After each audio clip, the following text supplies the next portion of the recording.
How's it going, everyone? Sean here from Raw Technique Studios. Today I'm going to be showing you guys a breakdown of the song You and I.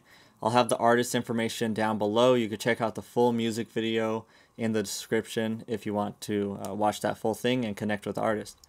But let's go ahead and talk about what issues I had in this mix and how I got to the final product. So the very first thing is this is a tracked out instrumental on top of the vocals, so it's not just a stereo beat. And the issue with this one was there was a lot of low-end competition, with the bass line being what I wanted to be the main focus of the low end, and then everything else was kind of competing with it. And it wasn't just like the kick was competing with it, it was like the guitar leads, the guitar bass, the bell leads, like all kinds of stuff had low-end information in there that were kind of muddying it up. So to deal with that, I just left the bass line exactly as is. So I did nothing to the bass line. Here's what it sounds like.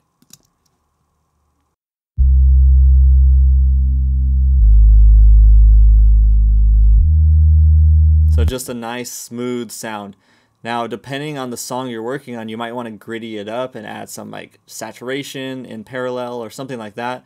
But on this song, it's a very smooth sounding song. So let me just show you what the song sounds like real quick. So I'll just press play right here. That I haven't forgot about you, beautiful. I know that I've been on the road. Okay, so it's a very smooth sounding song. It's singing, it's mellow, it's a chill song. I didn't need to add a bunch of grit or anything to the bass line because it just sounded better smooth. So that's my main focus, as the low end is this bass line. And then I throw in my kick and my snare, and that I just wanted to make sure that they're not getting in the way, so I kept it more of a punchy sound with emphasizing like the top end of the kick. Not much being done here. So on the kick, I just transient shaper and a boost on the top end, a little cut here. So this is one of my Studio Rack presets for my kick drum, and it's just simply making it to where it punches through and it sounds brighter. So let me show you a little before and after on the kick.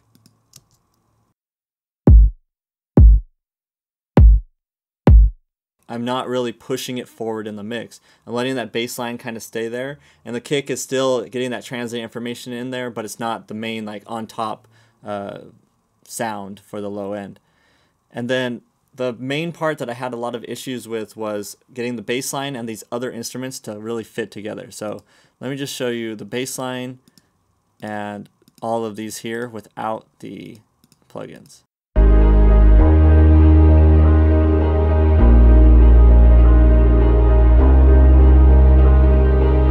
So the bass line, it sounds nice and big still. It's just everything else going on is just cluttering it up, and it doesn't sound as clear. So let me throw on all of the plugins so you could hear the difference, and then I'll show you what I did.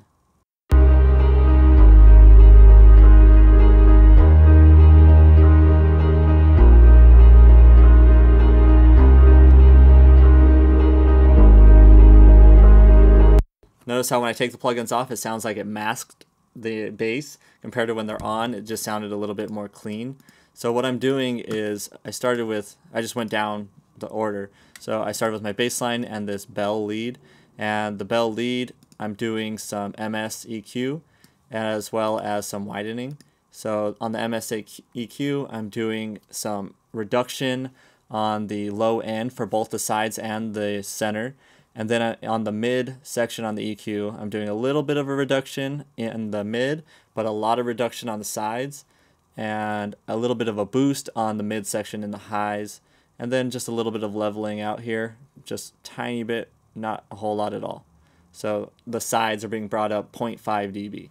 And then the S1 imager is just simply widening it a little bit, so instead of being at 1, which is normal width, it's 1.29. So here's a little before and after on that one.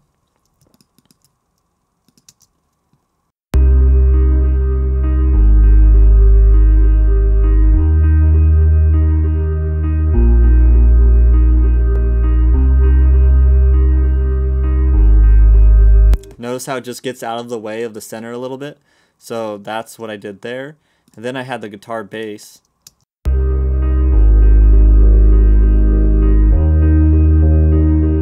This one really competes with the bass line.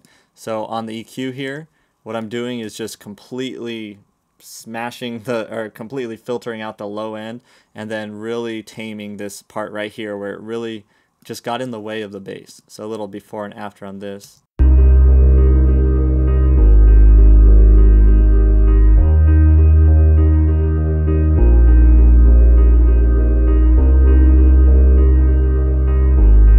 So it just cleans it up. Now it sounds a lot clearer, and you could really focus on the bass now.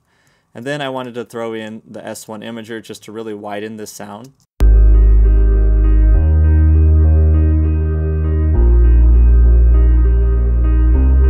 So it sounds like it's still, like when I take out that low end, it sounds like it kind of loses some energy to it. But now when I widen it, it sounds like it's bringing the song forward a little bit more. So that's what I did there. Let me show you what it sounds like just by itself so you can really hear the difference.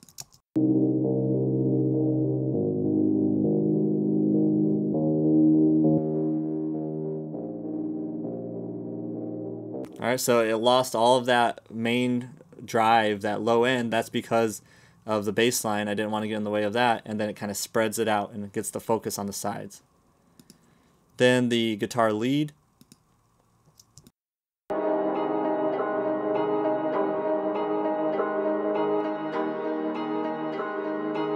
Notice how that sounds way cleaner and way more bright.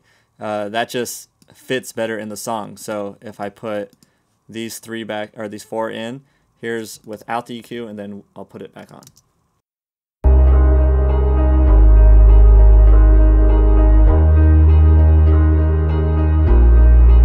Like, that's a huge difference. It makes the song sound completely different. It just makes the song sound brighter, and it just takes away a lot of that that mid section that was just in the way, which I EQ'd out at 616 hertz. It was just in the way, and it sounds way better like that.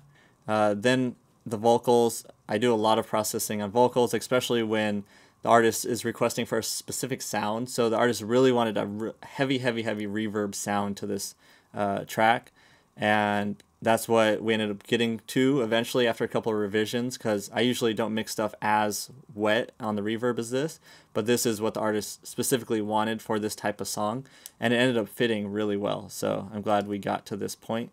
But let's just hear a vocal. Let's focus on us, we got a lot more to live. All right, so you could hear it really washed with that reverb. Now, I've tried a couple different reverbs on it. Here I had R-verb at first, but it just wasn't cutting it to get that sound that the artist wanted. So I ended up going with a Real Verb Pro, which is a UAD reverb, and this just sounds really huge, so I went with that. I also de-essed the signal going into the reverb just because it sounded a little bit too harsh, and I EQ'd out a lot of the top end on the reverb. Let me show you what it sounds like without the de-esser and the EQ. Let's focus on us, we got a lot more to live. So it's a little harsh, but when I tame it, let's focus on us, we got a lot more to live. It sounds a little bit more smooth. So just de-essing the signal going in and taming it by filtering off the top end of the reverb signal.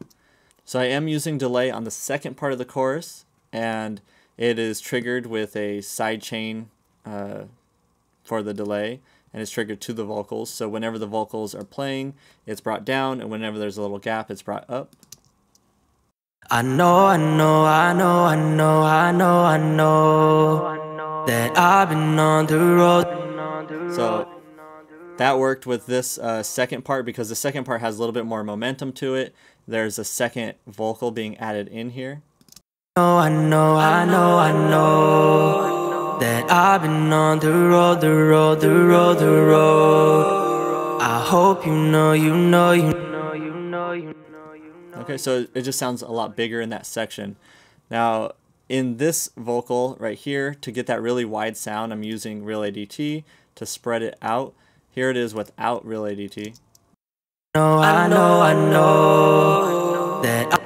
And that sounds fine. Right there in the center sounds big, but here it is spread out. I know that Alright, so that just sounds a lot bigger. Alright, so let's look at our vocal chain on the main chorus vocal here. We have a EQ taming, just filtering out all the stuff that sounded bad to me, doing some de-essing to tame the S's and the T's, some compression. This is actually some fast compression because LA2A has a fast attack on it, but it worked for this one. I'm not trying to get stuff that really pops out. It's a more smooth, mellow song, so I want to do some fast compression on there. And EQ, again, just to alter the sound. Sometimes I'll throw in multiple EQs to just get that sound I really want. I'm doing some tuning with a Waves Tune and a vocal writer to make sure it's staying in a certain zone. It's not popping out of the mix or dropping down too low.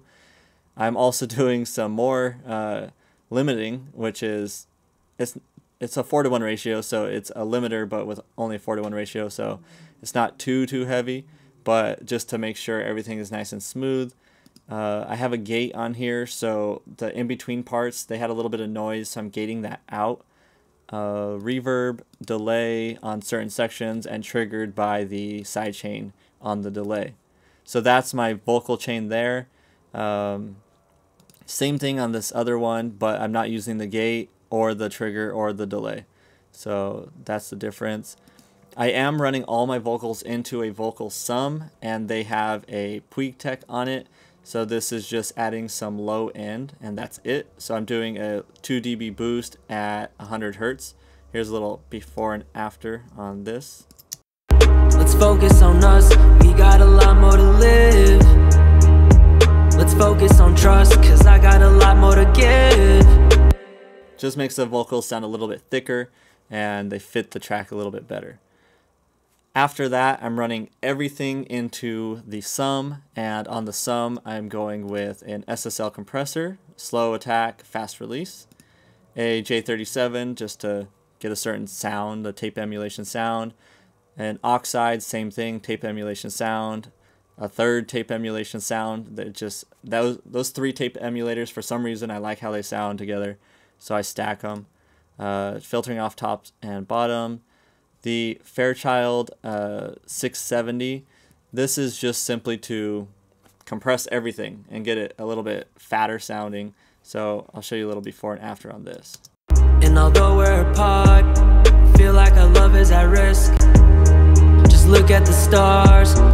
So yes, I'm adding some level on top of it, but it just kind of brings everything together. And because this song is so smooth and mellowed out, it's okay to like really smash it together and make it sound like that, compared to if I wanted it more dynamic and all over the place, more dry sounding on top of like a more gritty type song, then I wouldn't compress it as much. And instead of the 670 Legacy one, I would have probably gone with, for a more dynamic sound, I could have done a not the Legacy version, but the simply 670. So there's this one, which you get a little bit more options. As far as this filter right here, I use a lot, is I'll bring this up and it'll make it to where the low end isn't going into the compressor. So you're filtering the low end out and it's not hitting the compressor, making the compressor hit harder, because low end really makes the compressor work, versus everything else is being compressed, not the low end, and that's getting all smashed together. So instead of the low end bringing everything smashed together, it's the rest of the song that's getting compressed. So that's something I'll do on a more aggressive sounding song, but on this one I thought it sounded fine with everything getting compressed in there, and it sounds good using this one. Then I use a limiter just to make everything sound louder. That is everything for the song. So let's just go ahead and give it a listen from here. Let's focus on us, we got a lot more to live. Let's focus on trust, cause I got a lot more to give. And although we're apart, feel like our love is at risk. Just look at the stars and know that you're all that I wish for. Shawty, you know that I'm thankful. Being alone can be painful. Sorry for leaving you, baby, but trust me, I'm out here just chasing that bankroll. And I just wanna make it right.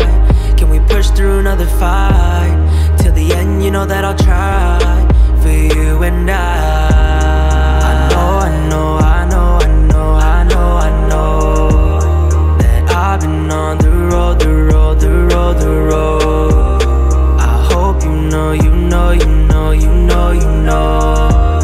that I haven't forgotten so that's mixing You and I. Check out the artist below. You can watch the full music video there. Thank you guys for watching. I'll see you guys in the next video. Peace.